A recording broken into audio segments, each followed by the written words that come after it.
And good morning, everyone. Happy Friday morning to you, and welcome back to Morning Musings. My name is Don K. Preston. I am the president of Preterist Research Institute of Ardmore, Oklahoma. And here on Fridays, I always do what I call my responding to the critics section.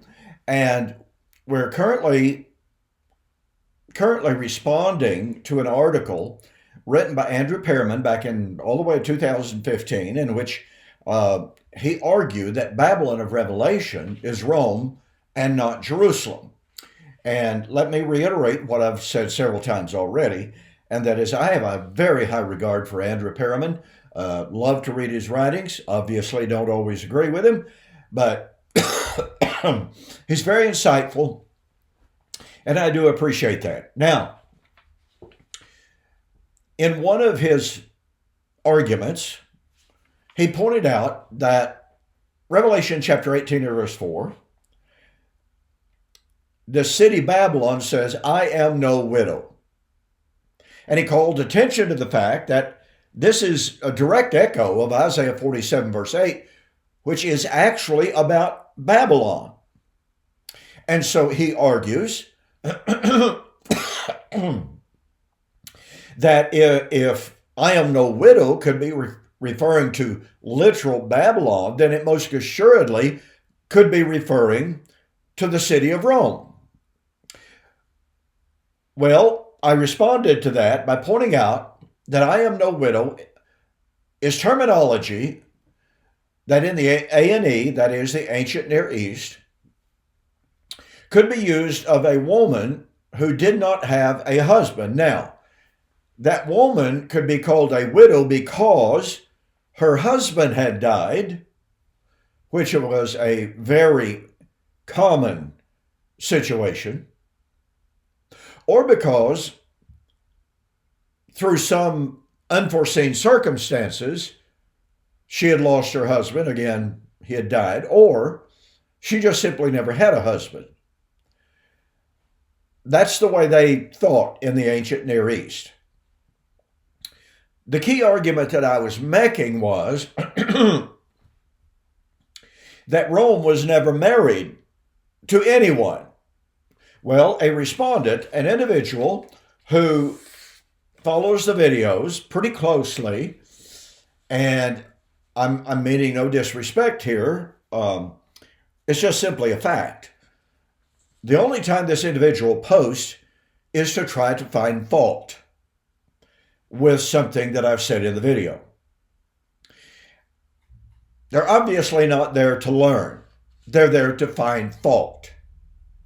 Now, I think this individual is a woman. If not, I apologize. But I believe this individual is a woman. I won't give their name. I'm not trying to embarrass them. Just I want to examine what they have to say. So this individual wrote back or posted under the video, and they said, quote, "Beginning at the 13-minute mark or spot, you asked essentially the same question 3 times. That question was, who was Rome ever married to that she could be cast off as a widow?" Unquote. And then they continued, "Now I'm asking you the same question in Isaiah 47 verse 8, who was ancient Babylon ever married to?" Unquote. Now, I posted in response to their comment on my YouTube channel that they had actually raised what could be considered a legitimate question, at least on the surface of it. It sounds legitimate.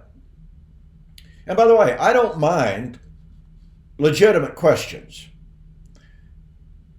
As I've said before, when someone is doing nothing but trying to find fault, and it seems evident to me that that's all this individual does, and they ask questions that demonstrates they haven't really thought this through. Now, here's what I mean. First of all, the question has an appearance of legitimacy. And here's the reason why. Because in the ancient Near East, a woman could be called a widow. because she simply did not have a husband. Now, in the great majority of cases that I'm aware of, okay, doesn't mean that I know all the cases. But certainly in the case of Isaiah 47, then Babylon had not lost a husband, okay? The city Babylon had not lost a husband.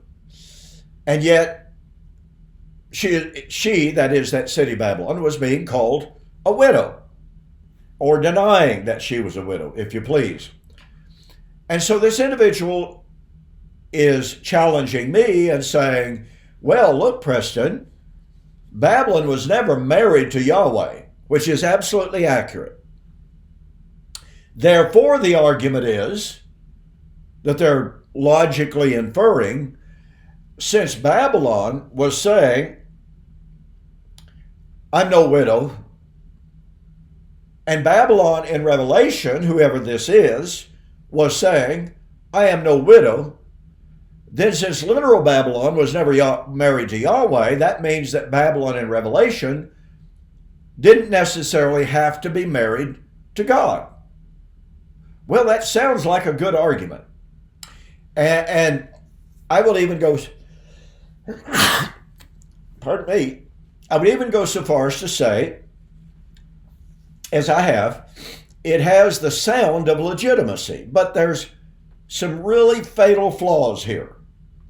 Many, many things to consider, and I probably won't even get into all the reasons in this response. But let me acknowledge, number one, I could have been more precise in my statement, okay? My focus was on the fact that I believe Babylon of Revelation was in fact married to Yahweh and was being divorced, thus qualifying to be a, quote, widow, unquote. Now, the reason I did that is because Isaiah chapter 54 and Lamentations, both of which are talking about Old Covenant Israel being destroyed and being divorced, as it were, was being called a widow. Lamentations 1:1, Isaiah 54, 4 and 5. The Lord said in Isaiah chapter 54 that the time is coming in which they would no longer remember their widowhood. Well, Yahweh had never died, so how could Israel be called a widow? With the promise that the time is coming in which they would no longer remember their widowhood. Well, it was because God put her away through a bill of divorcement. Jeremiah chapter 3, at a later period of time, speaking of that event. So, on the one hand, it is technically and historically accurate that there did not have to be a marriage relationship that was lost due to death or divorce. Yet nonetheless, there are other elements to consider. Okay, let me repeat that. While it is technically, historically accurate, i.e. Isaiah 47, to be able to call a woman a widow, even though she had not been married, had not lost the husband through divorce or death, that is historically accurate, okay? What I should have done in last week's program is to go ahead and lay out the rest of the evidence which proves that Babylon in Revelation was in fact married to Yahweh, but is now being divorced. And here's part of the reason, all right? And let me make this observation in regard to this individual who's posted the comment. They completely, 100%, without a keystroke, without a word, ignored even the previous week's video in which I pointed out that this Babylon of Revelation, whoever she is, all right, was the city, point number one, that killed Old Covenant prophets. Now, I would challenge this individual, as I have, and I would challenge anyone else to show where Rome ever killed an Old Testament prophet. Revelation chapter 16, verse 6. And in my book, Who is This Babylon?, I document this extensively. In the New Testament, and the Old Testament is not truly relevant here because we are talking New Testament times. But in the New Testament, and the word prophets is used something like, I believe it's like 95 times, if memory serves me correctly. I can go back and double check on that. But here's the point. Something like 95 times the term the prophets or prophets, you have it used both with the definite article and anarthrously, that is, without the article. Every single time that the term prophets or the prophets is used without a contextual qualifier, okay, it invariably, without exception, refers to Old Covenant prophets. In 1 Corinthians chapter 15, 22 and following, Paul talks about how Christ has established the church, and he gave the offices in that church, and his discussion is the miraculously endowed offices, and he lists prophets. Well, guess what? That's a contextual qualifier, because it lets us know the discussion is about the church and prophets in the church. It's not discussing Old Covenant prophets. The same thing is true in Ephesians chapter 4 and verse 8. When he, that is Christ, ascended up on high, he led captivity captive and gave gifts unto men. He gave some to be apostles, some to be prophets, some to be evangelists, and some pastors who are teachers. Well, that's Christ endowing the miraculous offices of apostle and prophet. It's clearly not talking about Old Covenant prophets. So let me reiterate the concept again. The word prophets or the prophets is used 95 times in the New Testament. Every single time it's used without a qualifier, without a contextual identification that demands that we see it's talking about, for instance, New Covenant prophets. It's invariably talking about Old Covenant prophets. Well, why is that important? Well, we come to Revelation chapter 16, verse 6, and we're talking about the city Babylon, and it says, they have slain the prophets.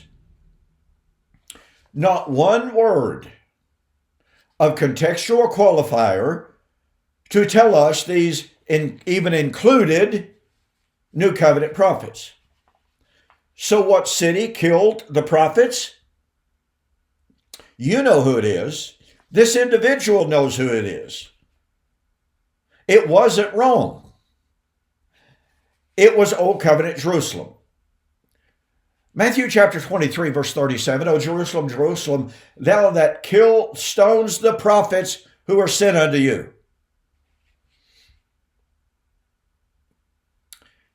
In Luke chapter 11, it is not possible that a prophet perish outside of Jerusalem.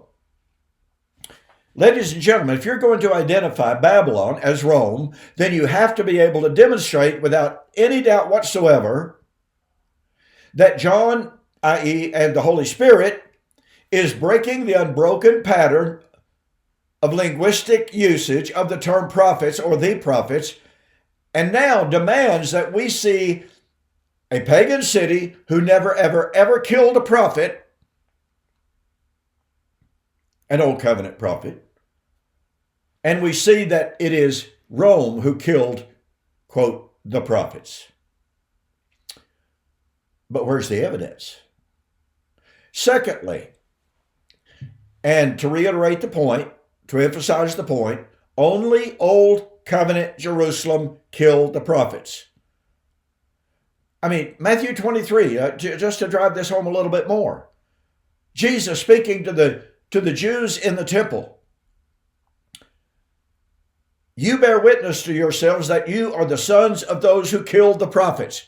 Stephen, a little bit later, after the day of Pentecost, once again, standing in the temple, he said to those individuals, which of the prophets have you not slain? That is to say, their forefathers.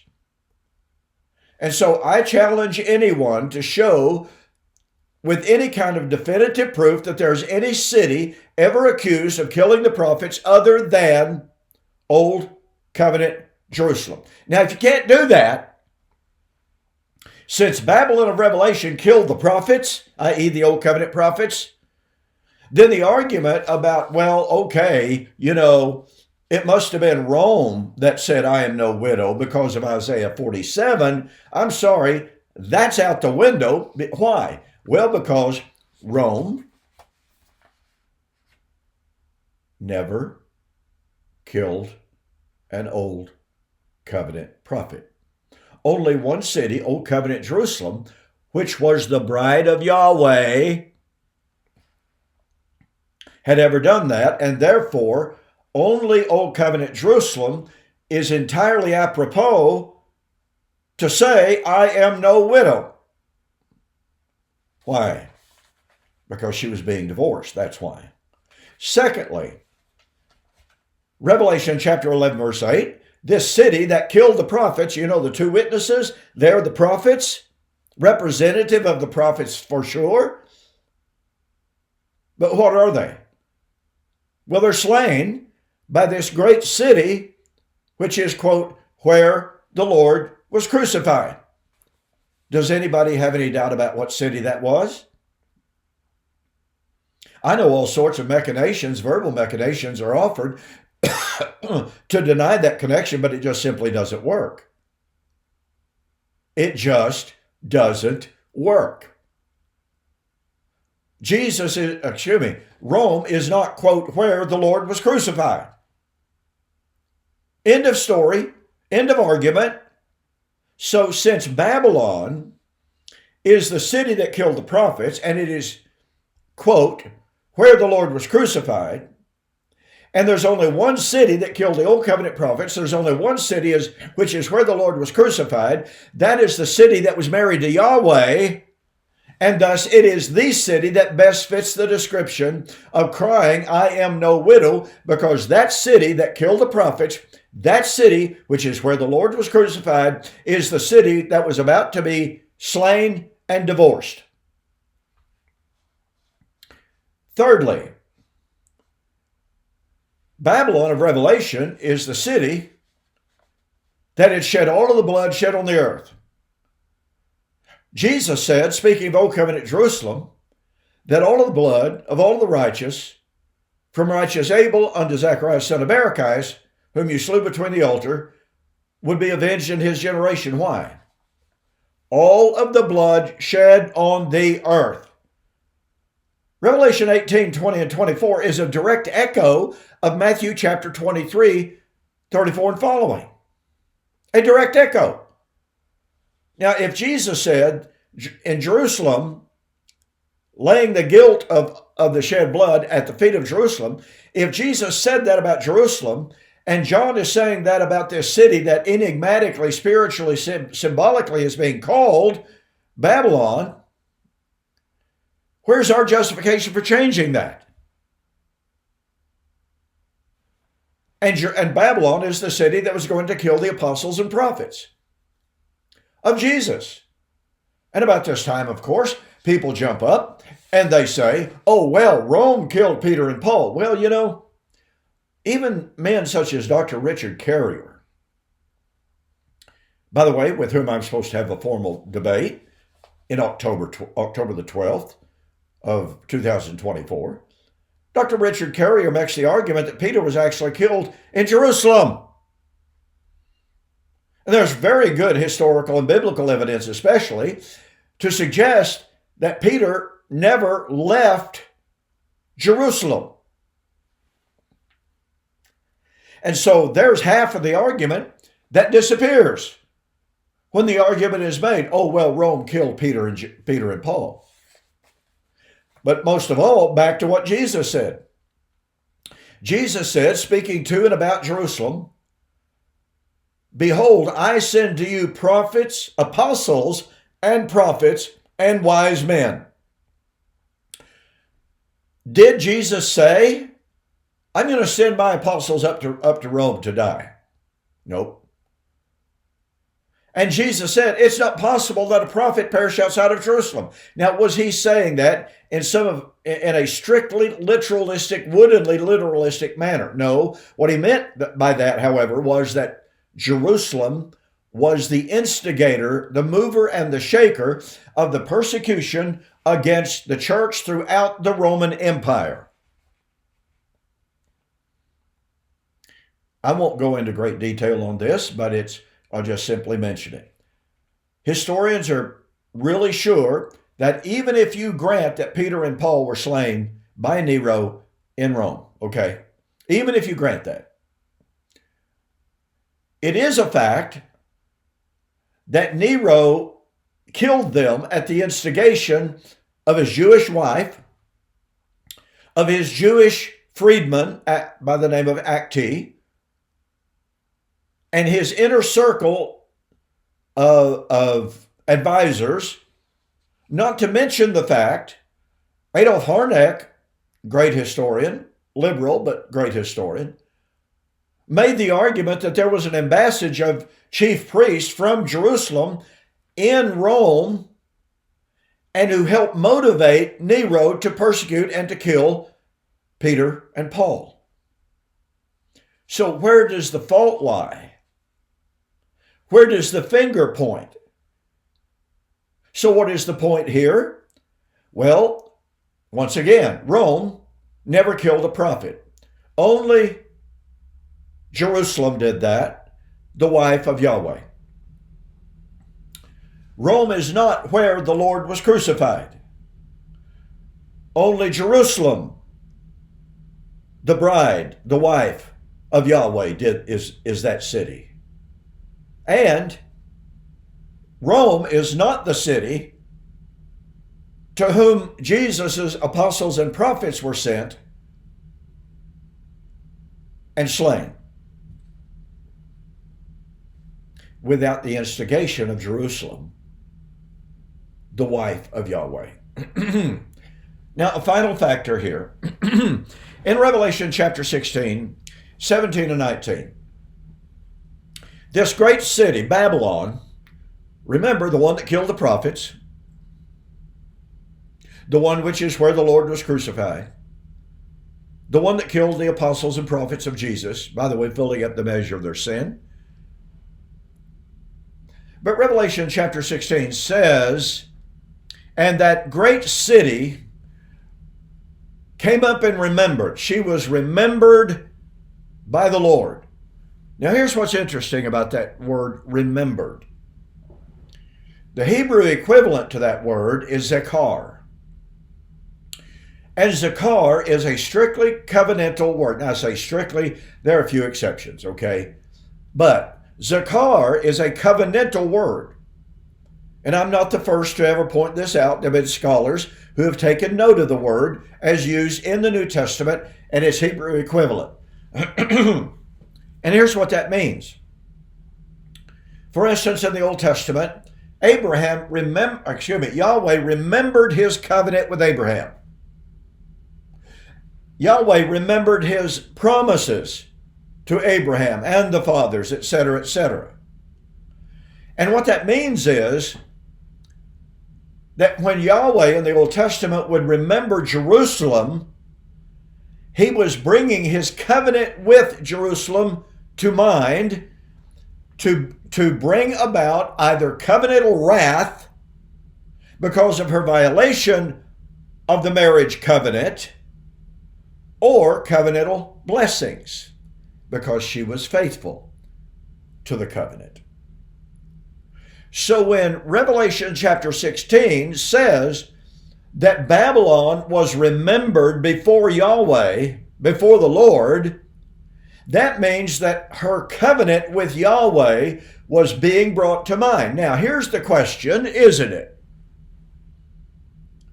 While it's possible to say that a city that was never married to Yahweh could be remembered, or could be called a widow, because of the generic use of the word widow, The same is not true concerning the word remembered. That is a covenantal concept, a covenantal word. It means that if Yahweh was bringing Babylon, was remembering her, he was bringing to mind his covenant with her. And in Revelation chapter 16, in remembering her, he was bringing wrath on her. So here's the question. With whom was Babylon in a covenant with? Rome was never in a covenant with Yahweh. Now, what this individual did was completely, totally ignore all of this. I've already laid this stuff out in previous videos. Okay? They completely, totally ignored it. And they went to one passage in which the word widow could be used in its broadest generic way. And they sought to overthrow the entire testimony of Revelation about the city that killed the prophets, about Babylon being the city where the Lord was crucified, about Babylon being the city to whom the apostles and prophets of Jesus were sent, about Babylon being the city in which was shed all the blood on the earth, as Jesus identified Jerusalem with that, and sought to completely ignore and implicitly deny the fact that Babylon was a city in a covenant relationship with Yahweh, about which nothing about Rome fits. So what this individual has done is they've gone to an exceptional, we might even say, an exceptional use of the word widow. They've ignored the other usages of widow, which are said in a covenant context, and said, see, Isaiah 47 overrules that. No, it doesn't. And it certainly doesn't overrule the things that I've shared with you about the city guilty of killing the prophets, etc. So what we have here is we have an individual who seeks to do nothing but find fault. They ignore the great load, if you please, of evidence that I have presented to demonstrate that Babylon of Revelation was a covenant city. And they seek to build an entire case of refutation on an exceptional use of the word widow. You know, I don't find that to be a good case of exegesis. I find that to be totally biased, totally prejudicial, totally presumptive argumentation without any probative value whatsoever. Okay, I'm out of time. Hey, be sure to get a copy of my book, Who Is This Babylon? And you'll read a lot of everything that I've said today, basically, in establishing that Babylon of Revelation was a covenant city, the city that was married to Yahweh, and was about to be divorced and slain. Okay. Be sure to join me tonight, along with Mike Sullivan, as we continue our study of, guess what? The Song of Moses as the underlying source of New Testament eschatology. It's a great study. We're having a lot of fun doing this. Be sure to join us. I'll see you then.